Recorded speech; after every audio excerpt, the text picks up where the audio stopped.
Hola, ¿qué tal? How are you today? En el vídeo de hoy vamos a hablar de la pasiva. A veces es un poco más difícil utilizarla en inglés. Os voy a enseñar cómo es la estructura, luego veremos algunos ejemplos, pero sobre todo tenemos que tener en cuenta los siguientes puntos. Por ejemplo, para transformar una oración activa en pasiva, el objeto de la oración activa pasa a ser sujeto en la oración pasiva. El verbo principal de la frase pasa a sustituirse por el verbo auxiliar to be junto con el verbo principal en participio.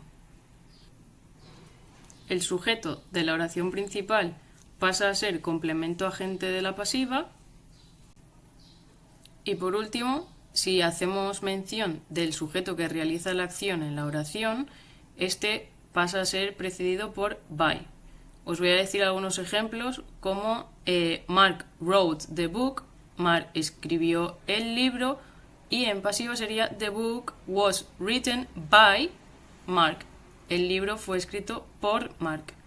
Y ahora os voy a dejar también algunos ejemplos para que los veáis por escrito y hablaros de la estructura de la pasiva y sus diferentes usos. Here we have some examples of when to use the passive or the active. Aquí tenemos algunos ejemplos de cuando se usa la forma activa y la pasiva. For example, we use the active form to say what the subject does. Utilizamos la forma activa cuando hablamos de qué hace el sujeto.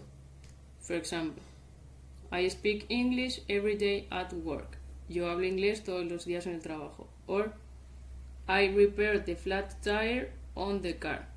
He reparado la rueda del coche. We use the passive form to say what happens to people and things, to say what is done to them. Hablamos en forma pasiva para hablar de qué cosas le pasa a las personas o las cosas. For example, English is spoken here. El inglés es hablado aquí. Or, the car is being repaired. El coche está siendo reparado. We use the passive form when we don't know who did the action. Utilizamos la forma pasiva cuando nosotros no sabemos quién ha hecho la acción. Como por ejemplo, the car was damaged while it was parked on the street. El coche fue golpeado cuando estaba aparcado en la calle. Utilizamos la forma pasiva porque no sabemos quién ha sido el que le ha golpeado el coche. Or, the shirts were made in Turkey. Las camisas han sido fabricadas en Turquía. We use the passive form when what was done is more important than who did it.